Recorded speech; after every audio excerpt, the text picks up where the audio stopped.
Hello, this is Ron Szoke speaking for the anti-war, anti-racism effort of Champaign-Urbana.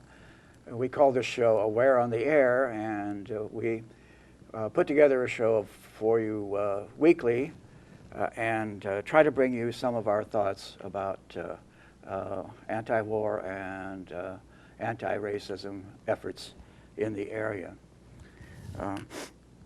This group has no formal affiliations with any other group, national, local, or whatever, although I think most of us do feel some affinities with certain other civil liberties, peace, progressive, and faith-based groups. AWARE has no officers, no members, no membership list, no dues, and so on. It's just a group of people who get together recently at 5 p.m. on Sundays for a little informal discussion and trading ideas. We meet at the, what's the name of that place, the coffee canteen? Yeah, Cafeteria and Company. Yeah, on Main Street in downtown Urbana, so everyone is invited who has any interest at all in what we are saying or doing. Let me mention again, emphasize that nobody speaks for the group as a whole, certainly not for me personally, and I don't speak for anyone else. I'll just give you my understanding of some of the things that are going on and that I think need to be said about them. Perhaps I should mention from time to time that we are an anti-war group and not merely an anti-Obama group. So I hope everyone will keep that in mind. And I think that idea has been getting lost recently. I want to mention this time some more terms, an idea I keep coming back to. The language of politics and protest and international relations, of course, and all of that is really clouded with certain terms that keep getting used and overused and abused, and I feel a need to comment on them from time to time, as other people have, trying to sanitize and purify the language of politics and public affairs and political protest. Other people such as George Orwell and many others who see in the corruption of the language as a corruption of our mental processes and our ability to understand and to respond intelligently to the affairs and events that are going on in the world around us. Last week I talked a bit about target, which has become the indispensable word apparently in a lot of political writing. So who are you targeting today, Stuart? Anyone? Who am I targeting today? Let me see. I have. No, I am not going to use that damn word. Okay. Well, I did, or metaphor. Yeah, I didn't expect an extended answer to that yet. So, yeah, the ones I want to comment on today are basically about and backfire. We hear a lot of reductionism going on, massive reductionism to a few simple cliches and slogans. Basically this, or it's basically that, and that is necessary at times, and I think is justified in some cases. But remember that it is a terrible simplification in many cases of what's going on, and again, what needs to be said. About is another one of those words. What was the 20th century about? Or what was the Civil War about, or really about, and so on. Again, terribly overused and abused. The 20th century or the Civil War were about many, many things. They were about everything that anyone who participated in them or thinks about them think that they were about. So I resist these vast oversimplifications of what's going on by telling you, trying to tell someone that complex, far-reaching historical events were about this or about that. That's always very dangerous. Backfire has become a very often used word. People who are critical of someone or some policy are constantly saying that their measures will backfire, and this has made it into popular wisdom. Be careful what you wish for, and whatever you're advocating or speaking for on behalf of will have terrible unintended consequences, and so on and on. So it's a favorite of conservatives, whatever that means, to point out that whatever you're saying or doing or advocating will have terrible or very bad unintended consequences, and it will surely backfire. And I could read you a bunch of headlines to that effect of critiques of what various people are saying or advocating on the basis that they are sure to backfire and have terrible consequences. So the basis for this is the historical observation in some cases that the things don't turn out the way people seem to want them to. But that's just part of the background, I think. And it's only to be expected. But some people try to make a big point of it. And I don't really believe that that is the most important thing to say in many cases.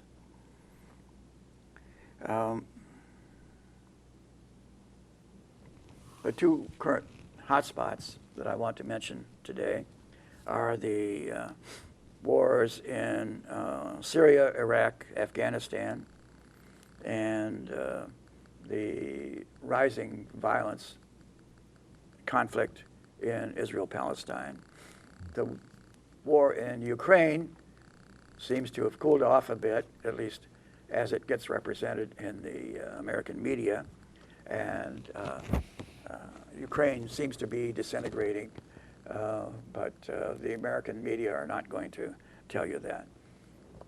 A hopeful sign, to me anyway, is that Justin Trudeau was elected the Prime Minister designate in Canada yesterday, replacing the Conservative government of Stephen Harper, and that may be a good sign. But I'm sufficiently pessimistic about most things to ask you to keep in mind that this bit of wisdom from Lily Tomlin: things are going to get a lot worse before they get worse. And that's an acute observation, I think, in some cases. Back to the hot conflict in the Middle East, Syria, Iraq, Afghanistan. There was a very interesting piece in the New York Times yesterday trying to sort out the issues and the characters in that particular drama and tragedy, whatever it turns out to be. There are actually two wars going on there, according to the Times writers. There is first a civil war within Syria, an uprising against the Assad regime. Secondly, there is a war in more or less the same area and overlapping the first. This is the war against ISIS or ISIL by the USA and the Kurds. So in one, the USA and Russia are adversaries. In the other, the USA and Russia are nominal allies, seemingly fighting on the same side. So that makes it very confusing and complex. There are too many moving parts there for me to understand. And there's an elaborate diagram on the front page of yesterday's New York Times that will help to sort some of this out, I think. So without fully affirming or advocating their view of things, their analysis. I would mention that as a way of trying to sort out what's happening there and untangling the two wars in Syria. I think it's a good idea to try to do that to the extent that we can, and trying to prevent, by means of the untangling, a proxy war between the USA and Russia, which would be utterly disastrous. I think, one of the biggest mistakes in American history and possibly in world history is to unleash a war between the USA and Russia at this point.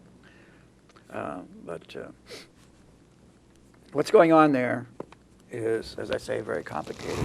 And I'm glad Stuart Levy showed up today and is going to bring us some insights about some of the recent fighting there and bombing, especially of the hospital in Kunduz, which has gone back and forth between the American and ISIL or ISIS forces recently. Stuart? I just wanted to give some perspective about this. There was an article in Common Dream. So let's see. Probably anyone listening to this program will have heard about the bombing of this hospital. It was by Doctors Without Borders, Médecins Sans Frontières, a hospital in Afghanistan at the beginning of October. So the story in brief, the hospital had existed for some while. They have an open policy that they will treat anybody. They'll treat combatants. They will treat Taliban. They will treat anybody. They have it as a sign on their door. And the Afghan military and maybe the U.S. military have objected to this in the past, and indeed this hospital had been attacked in the past. In July, for example, Reuters reported that Afghan special forces raided the exact same Médecins Sans Frontières hospital in Kunduz, claiming that an al-Qaeda member was a patient. And MSF were furious. They said the hospital was temporarily closed to new patients after armed soldiers had entered and behaved violently toward staff. So this is not a new thing. The hostility toward this hospital, a working hospital treating civilians and combatants alike, is not new. And so as at the beginning of October, the hospital was bombed. It had already notified the U.S. military of its location. During the bombing, which spanned about half an hour, they frantically called the U.S. military saying, "We're being bombed, please stop this." And the bombing continued in several rounds.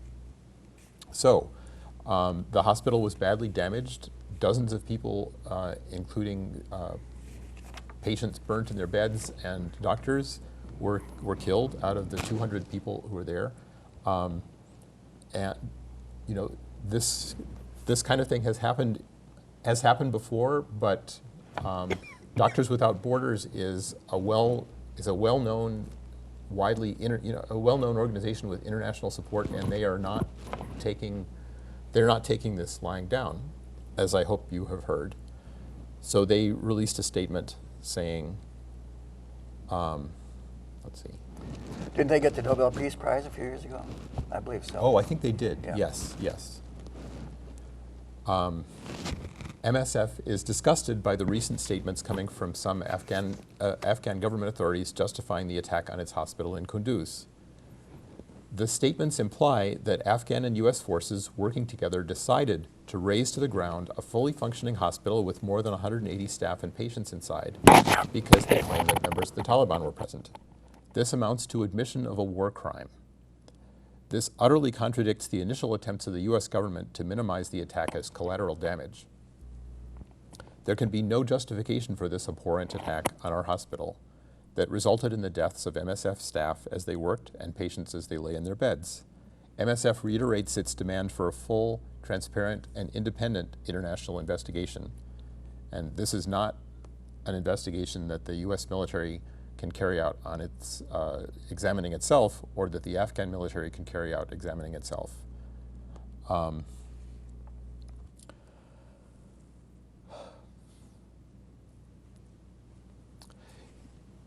So among the things written about this, there's been a good deal written, was a piece by Robert Kaler, which was written about a week after the attack. And he writes,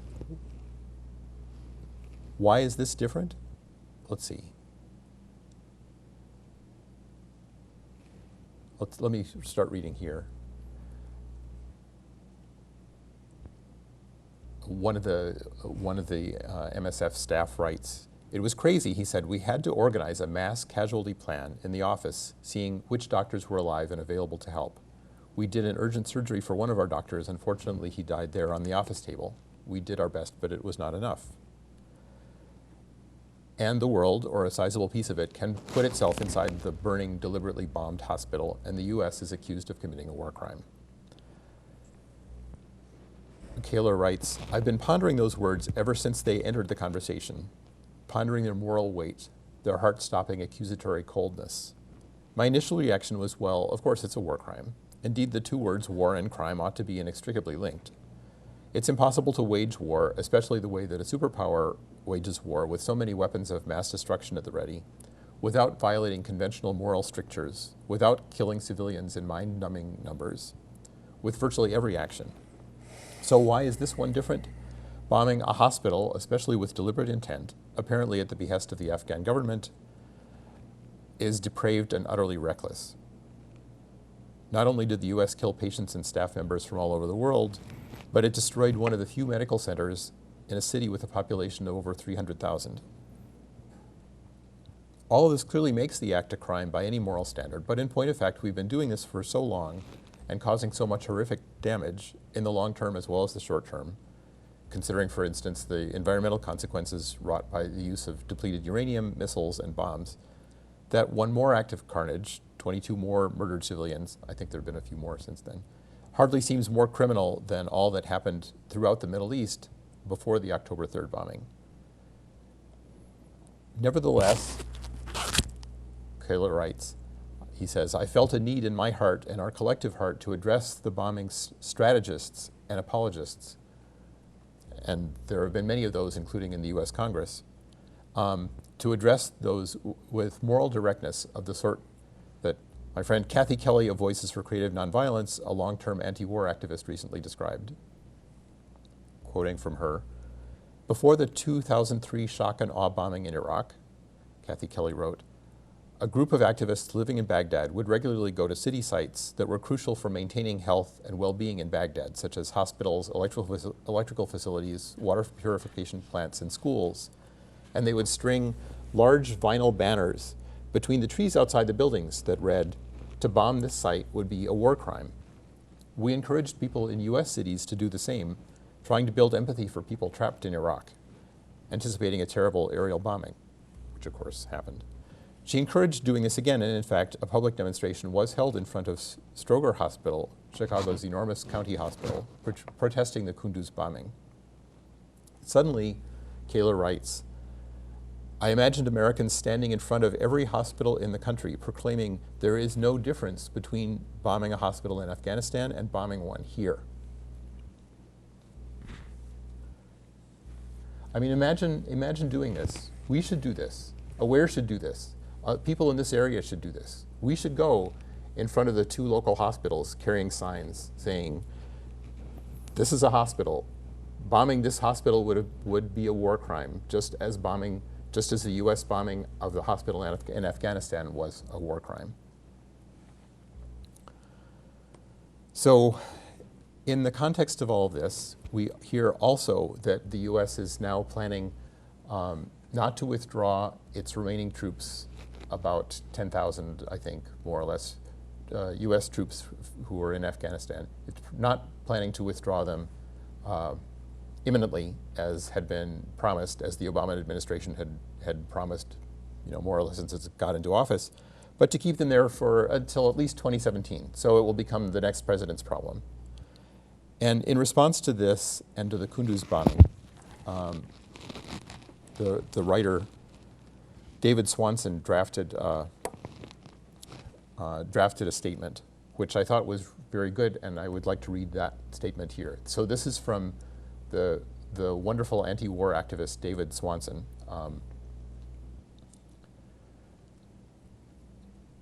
Reject plan to continue war in Afghanistan. President Obama's decision to leave actually ending, as opposed to officially ending, the US-led war in Afghanistan to his successor, barring Congress developing the nerve and the decency to act, illustrates our collective and his personal failure to overcome what candidate Obama once called the mindset that gets us into wars. The idea that year 15 or year 16 is going to go better in Afghanistan than the first 14 years have gone, 14 years, is based on no evidence whatsoever, but merely the hope that something will change, combined with a misguided and arrogant sense of responsibility to control someone else's country. As numerous Afghans have been saying for nearly 14 years, Afghanistan will be a disaster when the US occupation ends, but it will be a larger disaster the longer it takes to do so. The longest ever US war since the destruction of Native American nations is, when measured in deaths, dollars, destruction, and numbers of troops and weapons, far more President Obama's war than it was President Bush's. Yet Obama has been given credit for ending it without actually ending it for nearly 7 years, including while he was more than tripling the US troop presence. The idea that escalating a war helps to end it, built on myths and distortions about past wars, Hiroshima and Nagasaki, or the Iraq Surge, has to be set aside after these many years of failure. The pretense that a military can both end and not end the occupation of another people's country by shifting to non-combat troops, even while bombing a hospital, this notion must be abandoned. The view that further war, in particular with drones, is counterproductive on its own terms is shared with us by, and he has a long list of people and links to quotes from them, U.S. Lieutenant General Michael Flynn, who quit as head of the Pentagon's Defense Intelligence Agency in August 2014, writing, "The more weapons we give, the more bombs we drop. That just fuels the conflict." Former CIA Bin Laden unit chief Michael Scheuer, who says, "The more the US fights terrorism, the more that it creates terrorism." The CIA, which in a leaked report found its own drone program counterproductive. Admiral Dennis Blair, the former director of national intelligence, who wrote, "While drone attacks did help reduce the al-Qaeda leadership in Pakistan," he wrote, "they also increased hatred of America." General James Cartwright, former vice chairman of the Joint Chiefs of Staff, "We are seeing that blowback. If you're trying to kill your way to a solution, no matter how precise you are, you're going to upset people even if they are not targeted." Sherard Cowper-Coles, former UK Special Representative to Afghanistan, "For every dead Pashtun warrior, there will be 10 pledged to revenge." Can you blame him? Matthew Ho, ex-combat veteran, top civilian official in Afghanistan province, "I think we are engendering more hostility. We're wasting a lot of very good assets going after mid-level guys who don't threaten the US or have no capacity to threaten the US." General Stanley McChrystal, echoing the others, "For every innocent person you kill, you create 10 new enemies." David Swanson continues, "Afghanistan need not be abandoned," which he puts in quotes. "The US owes Afghanistan reparations in the form of significant actual aid, the cost of which would of course be less than that of continuing the war." The horror of the recent hospital attack attracted disproportionate attention, but horrific attacks are the mainstay of this war. The war was begun illegally and without UN authorization. The motivation of revenge for 9/11 is not any legal justification for war. It also ignores, how many people remember this? It ignores the Taliban's offer to have bin Laden face trial in a third country. The Taliban actually did offer that before our invasion began, and we completely ignored the offer. So back to David Swanson. "This war has killed many thousands of Afghans, tortured and imprisoned, wounded and traumatized many more. The top cause of death among members of the US military who have gone to Afghanistan, their top cause of death is suicide. Continuing this madness should not be allowed to be depicted as reasonable and cautious. It is criminal and murderous. a third U.S. president should be given no opportunity to continue ending this war for additional years. End it now. That's the statement from David Swanson. Very good, thank you, Stuart. Yeah, this whole situation in Kunduz, which has gone back and forth between the warring parties there, and the bombing of the hospital. I should mention that it's technically not correct to speak of it as bombing. Someone, apparently with Pentagon connections, immediately pointed out that it was attacked by the 4-engine gunships based on the C-130 transport plane.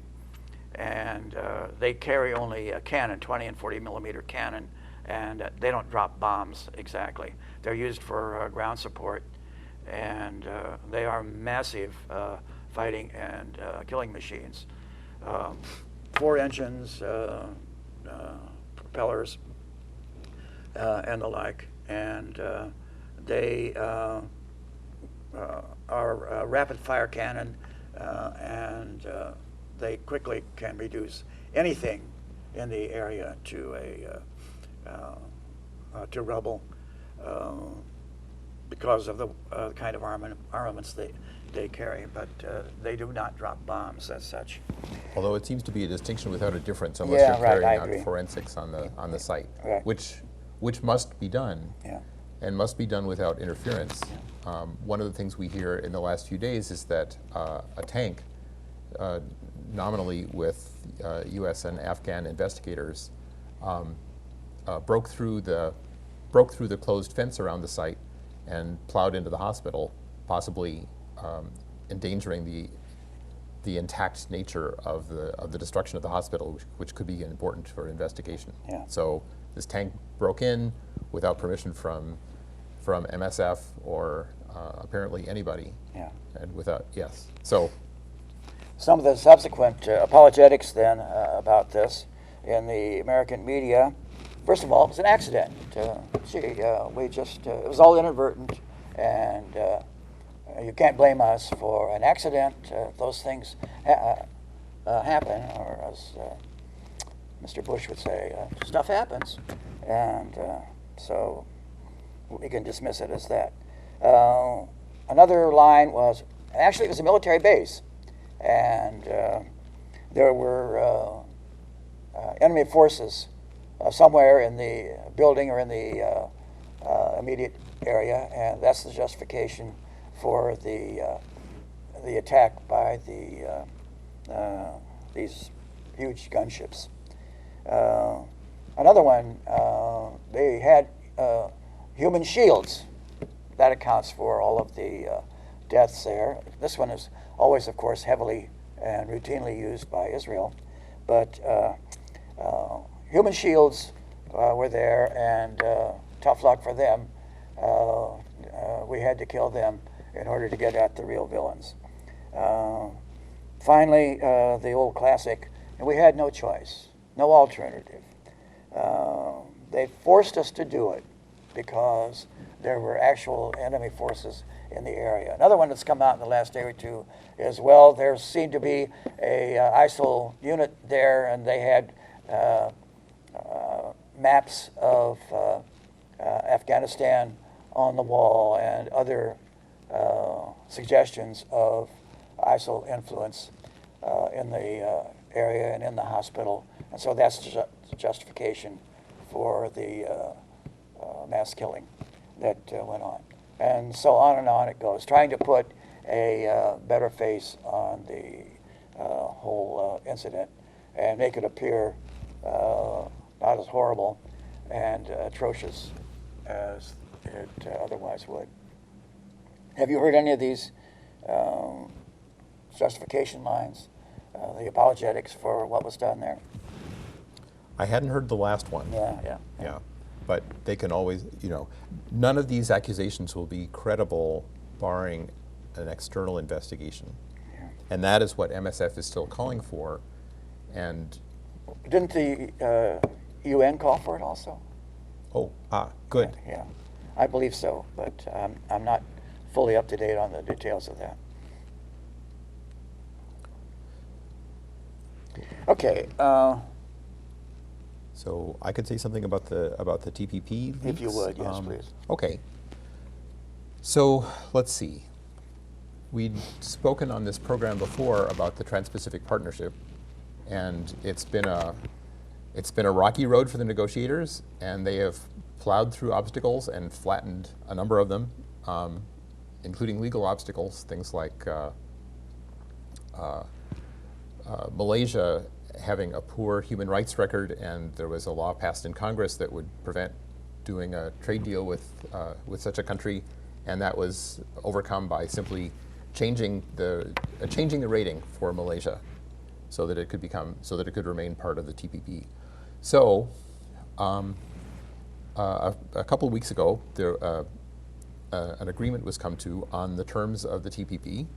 They have not been publicly released by the negotiators, but portions of them have been leaked. And so the full intellectual property chapter, the October 5 version of it, was leaked by way of WikiLeaks. Cheers to WikiLeaks. Who knows who is giving them the information, but they have been making available things that the public desperately needs to know in order to be able to judge these agreements that are being drafted behind our back, and they will affect our future and the future of countries around the world for decades to come. So among the things in the TPP intellectual property chapter are new rules for pharmaceutical patents, which would increase the pharmaceutical companies' lock on the drugs that they make, and to remove. Well, let me read from the public citizen summary of this. Bad rules coming soon in a TPP country near you. Despite fierce resistance from some TPP country negotiators, the final version of the intellectual property chapter, published on October 9th by WikiLeaks, shows that the U.S. Trade Representative was successful in including many harmful provisions that, if the deal is enacted, will harm people's health. So, forcing expansive pharmaceutical monopoly rules on countries that can scarcely afford high medicine prices has not always been U.S. trade policy. And in the past, U.S. policymakers have recognized that the needs of developing countries shouldn't always be subordinate to U.S. pharmaceutical company profits. On May 10th of 2007, Democrats in the U.S. House of Representatives came to a compromise with the George Bush administration on the U.S. position regarding access to medicines and IP protections in trade deals with developing countries. Through the May 10th agreement, as it's called, for the first time, the U.S. recognized the detrimental impact of stringent IP rules in trade agreements, the detrimental impact that they can have on access to medicines in developing countries.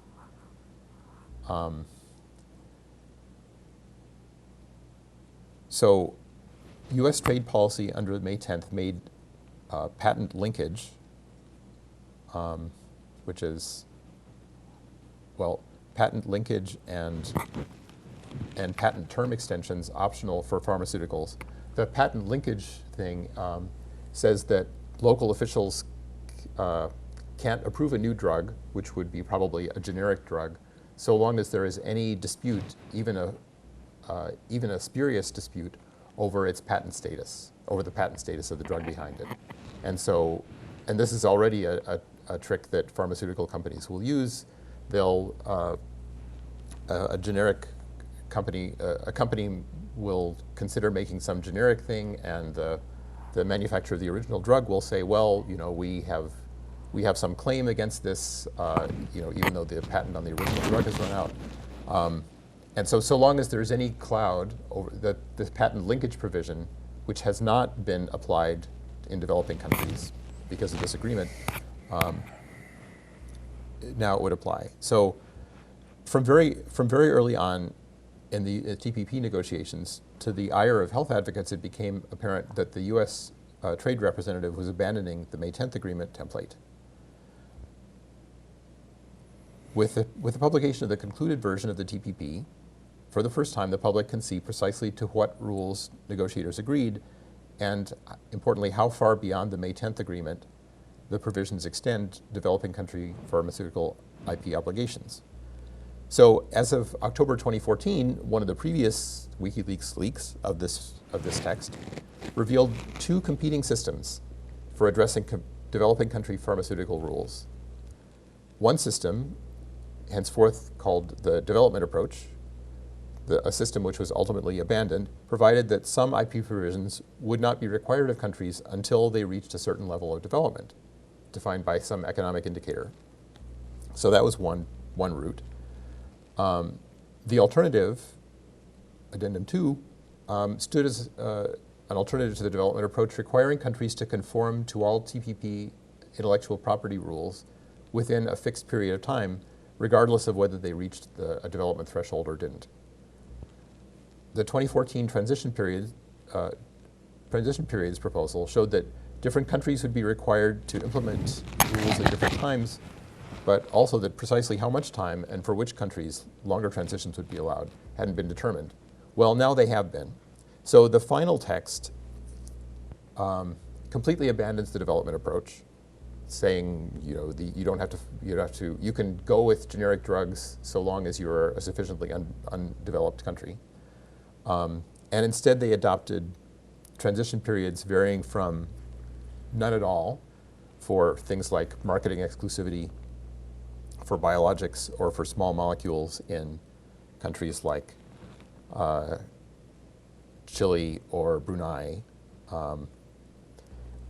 to 5 or 10 years. There are changes required in, I don't know, it's a broad spectrum of things, but the spans of time are not that long compared to the lives of countries, or let alone the lives of health systems. It's vitally important to remember, the public citizen reviewers write, that with limited exceptions articulated in the endnotes below, all TPP countries, regardless of level of development, of poverty or wealth, will be required to adopt the TPP's pharmaceutical IP rules. The periods are too short to expect that countries will be substantially more able to absorb the rules' impact than they are today. There's little reason to believe that these rules would actually be good for people residing in TPP countries, even after the transition periods allowed. Indeed, even in the US, where similar rules are already in place, the high prices of medicines, bolstered by TPP-style monopolistic protections, have led to treatment rationing, prescriptions going unfilled, and severe budgetary strains. Yeah, that's very important. One of the favorite tricks, well, within the USA, the pressure from the pharmaceutical industry association, Big Pharma it's called, is so great that we've been able to arrive at a decent and coherent drug policy, it seems to me. The pharmaceutical industry has succeeded in pressuring Congress, and many of the lobbyists are, of course, ex-Congress people themselves. There's the notorious case of Billy Townsend and so on, who's being paid $1 million a year to lobby his ex-colleagues in Congress.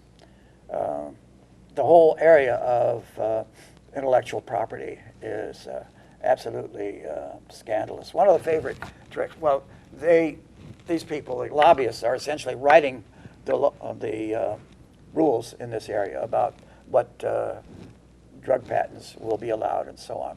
A favorite trick of the drug companies is when a drug is going off patent, it's aging out, to change the molecule and the active ingredient slightly. They just move the position of one atom, and then they claim, which has no effect on the drug whatever, and its potency or ability to cure diseases. But they claim it's a new thing, and they can get a patent, which will run on for a number of additional years, and then keep doing that indefinitely. Reviving old drugs and claiming that, well, we've changed something about them, and so we can patent them again, and that's our intellectual property. and we can continue making money off of it. So it's utterly crazy, but there's apparently in the current state of Congress and its lobbyists were unable to do anything about it. So is there some hope if different people get elected to Congress? Well, that's debatable, but the power of the drug lobby is so great, so that it's difficult to see how that would come about. But yeah, there are these lobbies in Washington that most people don't know about, don't want to think about, because they make people feel so powerless. But there can be some debate about which one is more powerful and has more clout, whether it's the drug lobby or the Israel lobby or the military contractors lobby and so on. But it's very hard to get any definite information about these people and what they're doing to distort American government.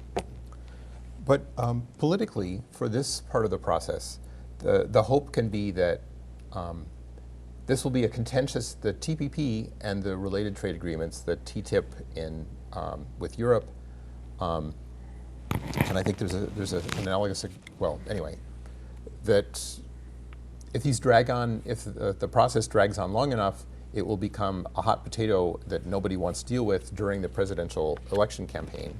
And it's been encouraging that not only Bernie Sanders, but also most recently, even Hillary Clinton, who had not said anything about her position on the DPP, has now said that she opposes it, which is good. It's it's a good thing that this is becoming a political football instead of merely something that the media, we hear from the media sort of, oh, this will be a wonderful agreement. We like trade agreements. It will improve trade with with our peers. We want to reduce trade barriers, and our economy will get better, and everybody else's economy. That's the kind of thing we hear. But it's clear that stories like these about intellectual property and other terrible effects that are the investor-state dispute resolution process, that some of this is becoming known to enough of the public that politicians are actually feeling the heat and aren't just kind of throwing in with this must be a good thing. I could read a couple of stories. I mean, these are part of the reason I'm reading stories like these is that if you come across people who say, well, isn't the TPP a good thing? Like members of my family have said that. You can cite stories like this to say, no, indeed, it's not. Obama's saying it too. Yes, yeah. Obama is strongly supporting this. So it's good that two of the major Democratic presidential candidates are actually speaking against it, including the one who seemed most likely to just kind of follow in the footsteps of Obama, meaning Clinton. But okay, so here's one story.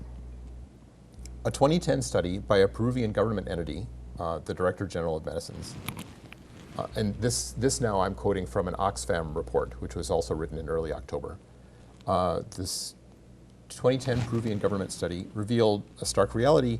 The monthly cost of one key patented medicine needed to treat head and neck cancer is equivalent to 880 times the daily minimum wage in Peru, an amount that would take a worker more than 2 years to earn without a single day off. 2 years of nothing but paying for this drug.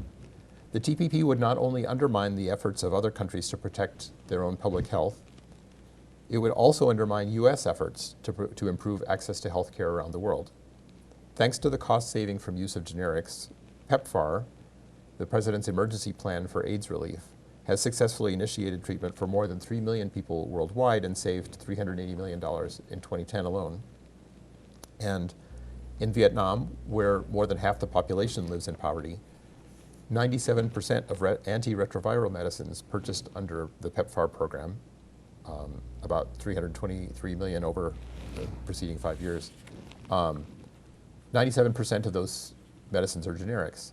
If Vietnam had to adopt what U.S. Trade Representative is proposing in the TPP trade agreement, it would undermine the sustainability of HIV and AIDS treatment under PEPFAR, and also undermine broader efforts by the Vietnamese government to ensure access to affordable medicines.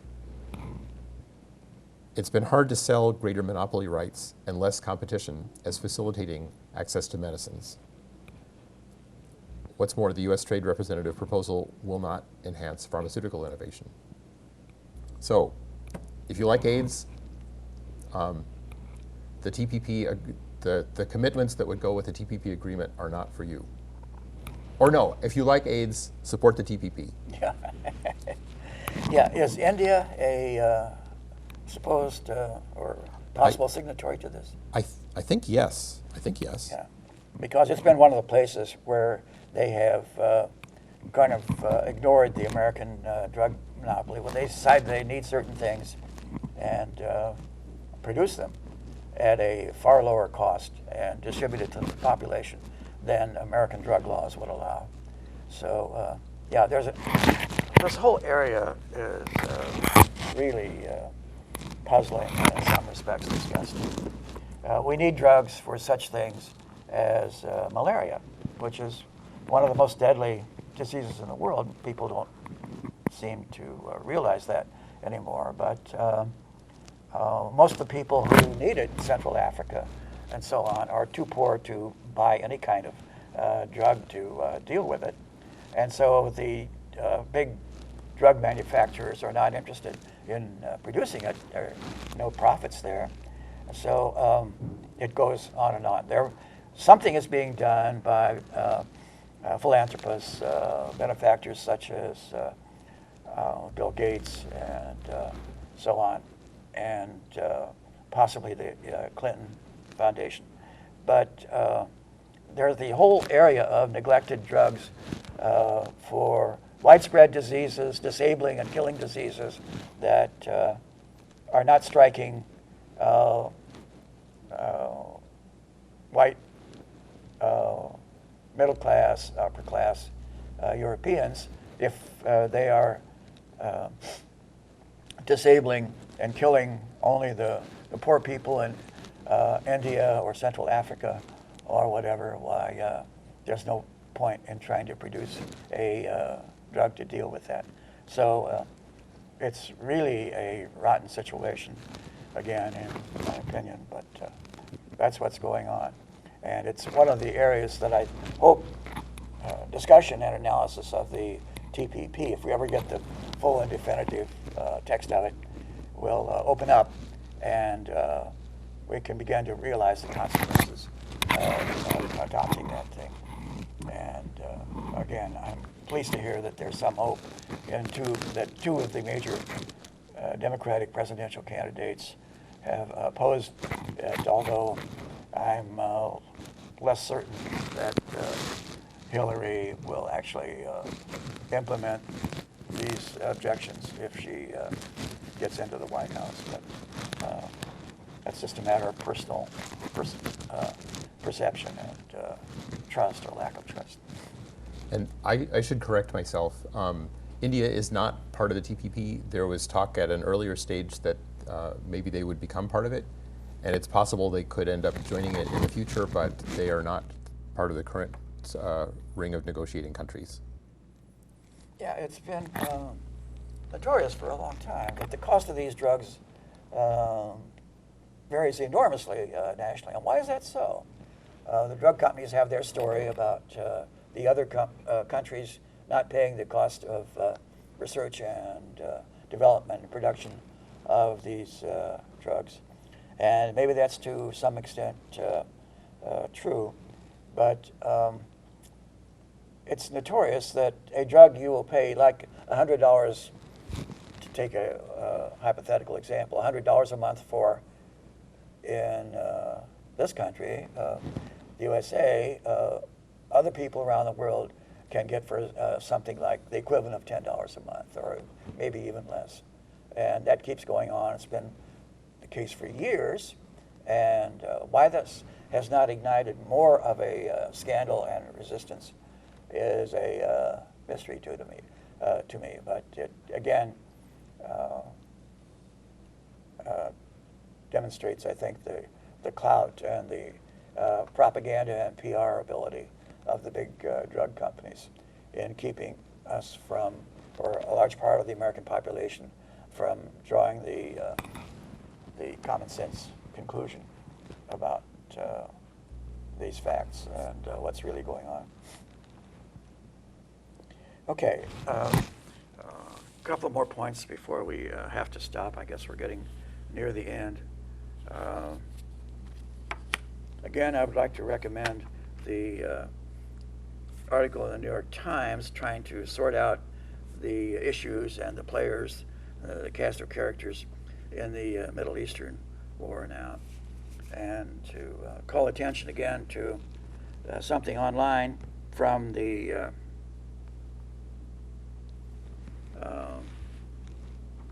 people who've been looking at the New York Times performance with respect to the deepening conflict within Israel. A lot of people are being stabbed, shot, beaten, kicked, and so on, and we seem to be sinking, and Israel seems to be sinking ever more deeply into the abyss of chaos there. Well, a protest has arisen online from Jewish Voice for Peace about the way the New York Times is representing this, and it's important because the New York Times is supposedly the newspaper of record and the most influential publication in the higher circles of American government. Jewish Voice for Peace says, with some notable exceptions, the New York Times, has done a shamefully poor job of including the historical and political context readers need to understand the roots of the current uprising in Israel. Over the last 2 weeks, over 2,000 Palestinians have been injured and 41 killed, including at least 8 children. 8 Jewish Israelis have been killed, and 1 asylum seeker from Eritrea, which is, this is the current scandal in Israel, is that he was attacked. This black guy had nothing to do with any kind of terrorism or Hamas or anything of the kind, and killed. Although it can be difficult to make sense of these difficult days, the message from Palestinians is clear. They demand freedom, justice, and dignity. Yet the Times headlines consistently frame Israel as the victim, completely representing the uprising, which is a response to decades of displacement, occupation, and repression. Even though the vast majority of those killed and injured are Palestinian, and Palestinians are facing extreme collective punishment, Israel violence against Palestinians doesn't make the news. Over 50% of headlines depicted Palestinians as the instigators of violence, while no headlines depicted Israelis as aggressors in their examination of recent New York Times stories.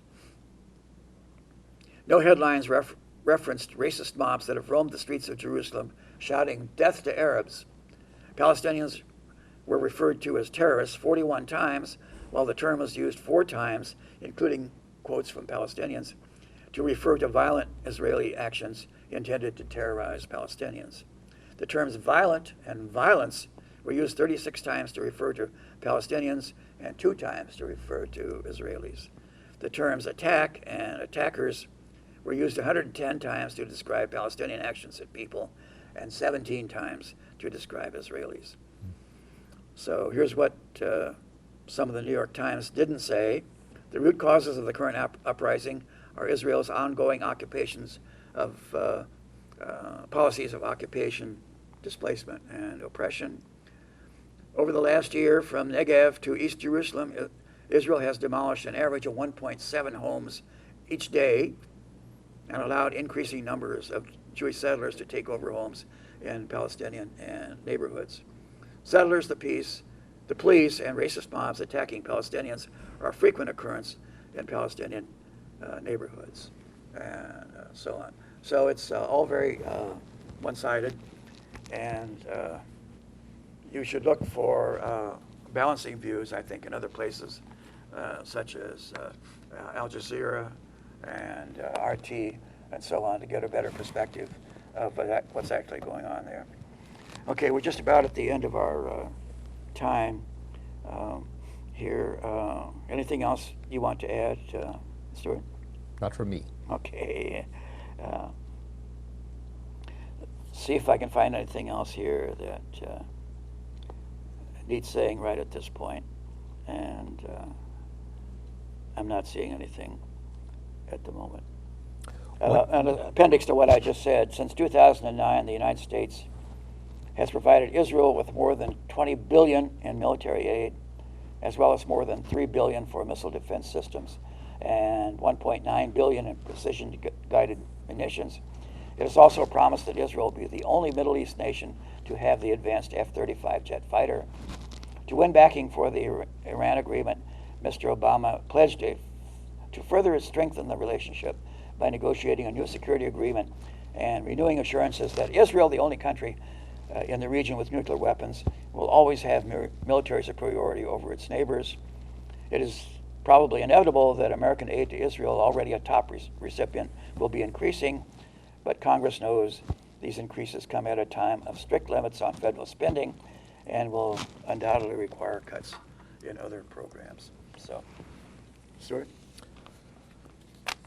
did you have anything to add?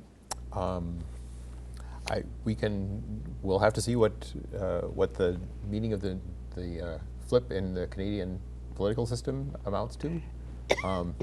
But one headline I see is opposition Trudeau. So Justin Trudeau, who is I think the son of Pierre Trudeau,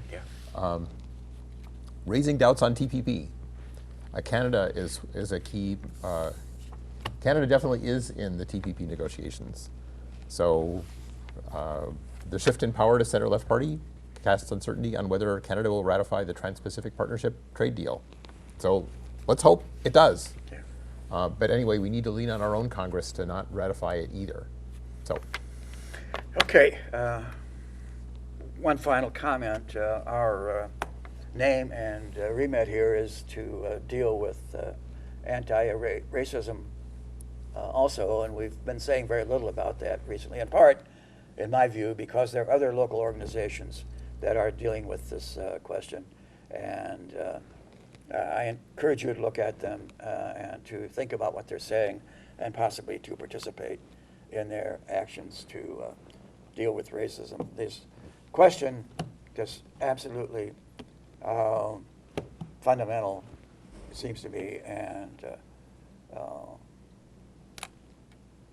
basic question is how can, that's becoming ever more obvious, is how can minority communities protect themselves against being brutalized and killed by the police? And a lot of people don't want to face that. It's a rather stark question, but I think it's time to start thinking about it. This is Ron Szoke for Stuart Levy and other members and friends of AWARE, signing off for this week. AWARE on the Air, anti-war, anti-racism effort, and hope you will look for us again next week, and to look for us Saturday morning, a week from this Saturday, at the Farmers Market in downtown Urbana, and 5 o'clock Sundays at the coffee shop on Main Street in downtown Urbana. And thank you, and good night.